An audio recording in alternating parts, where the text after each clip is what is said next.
Some betrayals don't explode, they whisper. They unravel slowly, thread by thread, until one day you wake up next to a stranger and realize your love has been bleeding out for months. That's how it felt when I discovered her affair. No dramatic text message, no lipstick on the collar, just silence, cold distance, and a gut feeling I could no longer ignore. I didn't confront her with screaming or tears. I didn't beg or demand answers. I just watched, observed, collected pieces of truth until the puzzle became too clear to deny. The late-night phone vibrations, the sudden showers before bed, the way her laughter disappeared when she looked at me. It was all subtle, almost careful. But lies, no matter how carefully wrapped, start to stink. One evening, I found the final piece, a message she forgot to delete. Not explicit, just enough.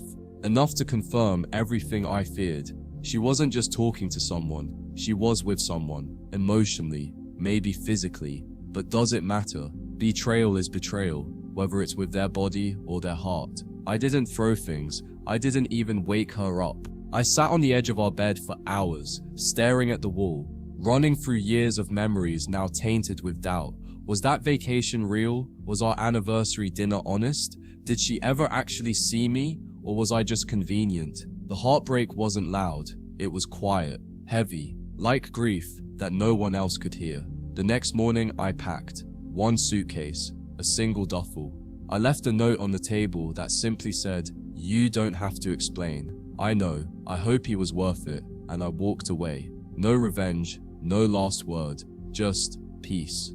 Or the beginning of it, anyway. For months, I disappeared, moved cities, changed jobs, found a small place by a lake where the nights were quiet and no one knew my name. I didn't talk about her, didn't post anything online. I became a ghost, not to punish her, but to protect myself. I needed to heal, to relearn how to be alone without feeling abandoned, to sit with silence and not hear her laughter echo in it.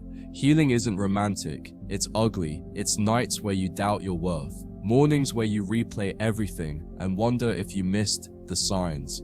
It's ordering takeout for one and setting the table for two out of habit. But slowly, it gets better. You stop checking your phone, you stop expecting closure. You realize some people will never say sorry, not because they're evil, but because they're cowards. A year passed, quietly. I built a routine, woke up at 6, ran by the lake, read books, ate better, laughed more. Genuinely this time, I stopped needing someone to witness my growth. I became proud of it on my own, and just when I thought the chapter was closed for good, she found me. One rainy afternoon, I returned from a jog and saw her standing at my doorstep, soaked, shivering, holding nothing but a small purse and tear-filled eyes. For a moment, I thought it was a hallucination, but no, it was her. The same woman who broke my heart, now looking like she was the one shattered. I opened the door, but said nothing, and she spoke first. "I've been looking for you," she said, her voice trembling. I don't even know where to begin. I was stupid. I ruined the only thing that ever felt real. "Please, can we talk?" I let her in, not because I wanted to, but because I needed to hear it for closure, not reunion. She sat at the edge of the couch like a stranger in someone else's home, and in that moment, I realized we were strangers. Familiar faces with unfamiliar souls. She told me everything, how the affair didn't last, how the man she cheated with ghosted her after a few months, how her life had spiraled, how she couldn't sleep, couldn't eat, couldn't stop thinking about me, about what we had, about what she destroyed.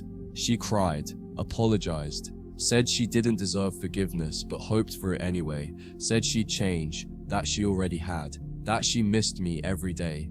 I listened, every word, every sob, not because I was considering taking her back, but because part of healing is understanding the wound. And in her confession, I saw it, the fear, the guilt, the emptiness she tried to fill with someone else's attention. She wasn't evil, she was broken, but her brokenness had cut through me, and I couldn't let that happen again. When she asked for a second chance, I didn't respond immediately. I stared out the window at the rain and thought about the man I used to be, the one who would have said yes without thinking, the one who was afraid of starting over, the one who needed her more than he respected himself. That man was gone. I turned to her and said, "I forgive you." Not for you, but for me. Because I won't carry this bitterness any longer. But I can't go back. That version of us died the day you decided I wasn't enough. And I deserve someone who sees me before they lose me. She nodded, slowly, tears falling silently. There was nothing more to say. She left that day, just as quietly as I had a year before. No yelling, no begging, just two people who once loved each other, now letting go. And as I closed the door behind her, I felt something unexpected. Peace. Real peace. The kind that doesn't need answers. The kind that knows closure isn't a conversation, it's a decision. If you've ever been betrayed, remember this. You don't need revenge. You don't need to prove your worth to the person who didn't see it. You just need to walk away, heal in silence, and return to yourself. Because sometimes, the strongest thing you can do is leave quietly and never look back.